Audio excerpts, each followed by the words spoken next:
OK，这边我插一个，因为前面的这个诽谤页面选择的国家是加拿大，这里我把它改为了美国。然后为什么要改回来？因为对我这个事情，我的视频没有被下架删除的原因有着很重要的一个解释。我们看一下，因为这边有说到，因为平台说他们不是一个用来裁决事情真实性的一个角色，他们不会去删除掉这些被举报为有诽谤的视频，是因为为了保证跟这个通讯法案230章节保持一致。然后他说，平台也会建议被诽谤的人去追究他的法律责任。如果你选择继续通过法律的手段去告这个视频发布者的话，然后平台也会做好顺从法律的一个决定去删掉这个视频。OK， 然后这边讲到一个很重要的一个法律的引用，就是这个美国的这个通讯规范法案的230章节。然后我谷歌之后搜到了它这个维基的一个介绍，就是这个通讯规范法案，它这里有讲到230这个章节，然后点开这个链接可以跳转到这个页面230。然后这边因为也不是原文咯，不是原文的话，我还是要保持一个谨慎的态度，不是最原始最第一手的资料，还是要谨慎。所以这边有两个链接，一个是1934的这个通讯法案，一个是1996的这个通讯法案。点开1996这个可以跳到这个页面，然后这边有一个最原始的一个 citations 引用，可以点开这个链接，会跳转到这个页面，直接是一个 PDF 的扫描文档。看这个域名的话，可以知道这是一个官僚的一个机构。它是什么机构呢？我也维基百科了一下，这是美国政府的一个官方网站。OK， 可信度和权威性还是有的。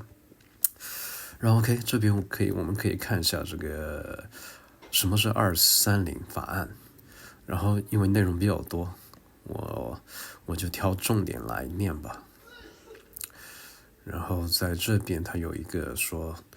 好撒玛利亚人的一个原则。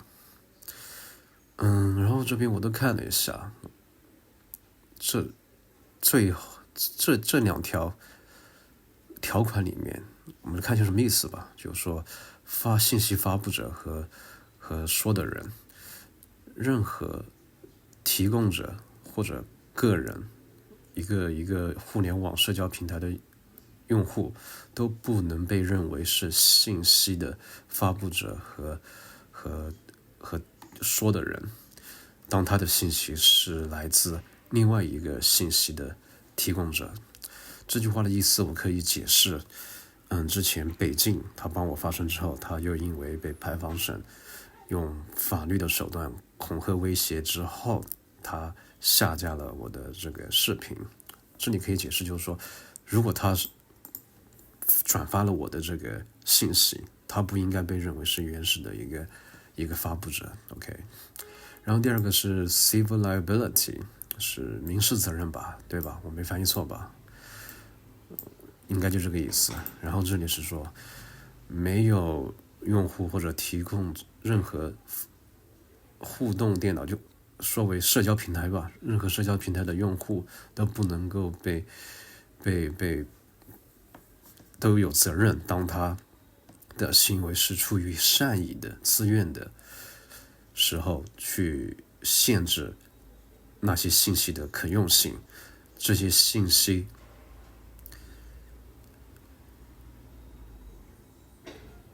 其他人或者是平台认为是下流的、淫秽的、好色的、下流的，或者是暴力的、骚扰的，或者是其他不是的、不舒服的，不管这些内容是不是被宪法所保护。这条规则我觉得就是体现这个 Good Samaritan 的一个体现。什么是好撒玛利亚人？这边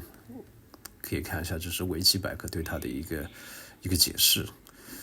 就挑重点念吧。说这个预言是西方法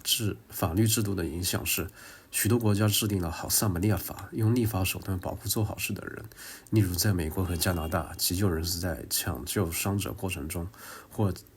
其后对方死亡，可以运用此法案撤销死者家属对治疗者的法律起诉，从而鼓励旁观者对伤病人士施以帮助。OK， 我不敢自诩我自己是一个 Samaritan， 但是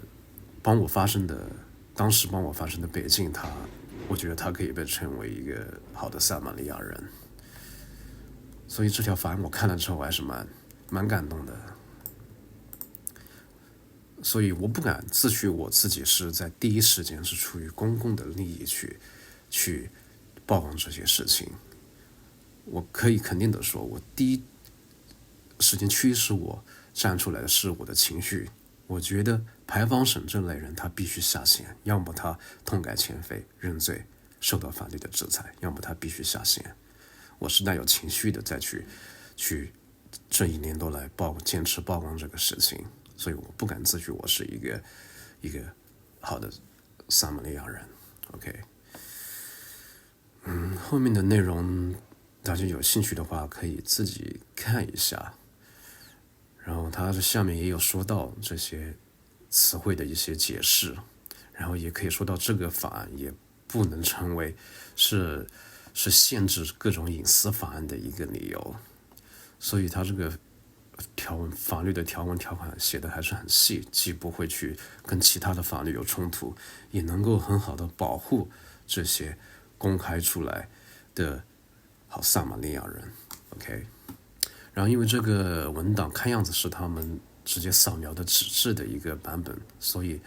很模糊很不清晰。这边我找到了另外一个链接是电子版的，大家可以去自己打开这些链接看一下原文。然后这边我又搜到了一个链接，一个 org 的一个域名的链接，然后这边对这个法案有了一些解释，这边可以再看一下。他说这个230章节保护了我们所有人。然后这边我就挑重点吧，说超过25年，这个230章节保护了我们所有人，包括小的博客、网站、大的平台和个人。OK， 自由和开放的互联网它不能存在，如果没有230法案的话，这个自由的互联网、开放的互联网它不会存在。因为这个重要的230，它保证了我们用户和服务不能够因为被转发了别人的这些邮件或者在线的评论和别人的照片、视频，从而被起诉。不能因为这些东西被其他人看了觉得很不合适，我们就应该被起诉。所以他这个就保证了我们其他人都能够被保护。好吧，这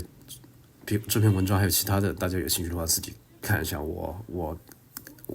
英语不是很好，看着这些英文原文，我不能第一时间的把它准确的翻译为中文，所以大家没听明白我讲的话，自己来看一遍吧。这边的话，我还要讲到另外一个事情，就是美国，因为当时我看到这个平台讲到为什么在加拿大因为诽谤把我视频禁止播放之后，美国它却没有，因为 YouTube 它总部是在美国了，它没有删除我这个视频，所以我第一反应就是关键的时刻还是美国最靠谱。为什么？这个福特汽车这个尾气超标造假事件，是2015年发生的，这个印象我很深。为什么？因为当时在微博上我关注了一位美国的律师，他当时是这么讲的，原话我不记得，他的意思大概就是为什么说福特汽车尾气造假事件在欧盟没有查出来，但只有美国查出来。因为美国它就是实打实的来了，任何人你都别想利用任何任何空子去打擦边球，所以过了这个村就没有这个店，所以美利坚是现在我们这个星球上最靠谱的国家和政体，没有之一。他的原话是这个意思哈，你没记错的话是这个意思。所以这也就从一定程度上可以说明为什么那些坏比恶人都喜欢往北美跑，尤其是加拿大。也可以从我这件事看出，我曝光排放省证据在美国他没有给我删除，加拿大他因为加拿大的法律不得不禁止他播放。可以看出美国跟加拿大的这个差距，加拿大跟美国的差距其实还不是一点点，虽然他们都是在地理位置上都是在一起，都是在北美，而且在这些制度上都是有很多相似之处，但细究的话可以看到差别还是很大的。然后刚才不是讲到欧盟为什么没有查到这个福特汽车尾气造假案，这边就有一篇德国之声的一个报道，说这边就可以归结为这个尾气们本来是可以避免的，因为这些成员国如果这些成员国和这些欧盟委员会能够很简单的遵从欧盟的法律的话，这件事情就可以避免。所以说在美国查出福特汽车通过软件修改参数的手段造假汽车尾气排放之后，就有人开始追责那些欧盟的官员和官僚。这也就又印证刚才说的，美国它就是这星球上唯一的靠谱的一个国家，没有之一。OK。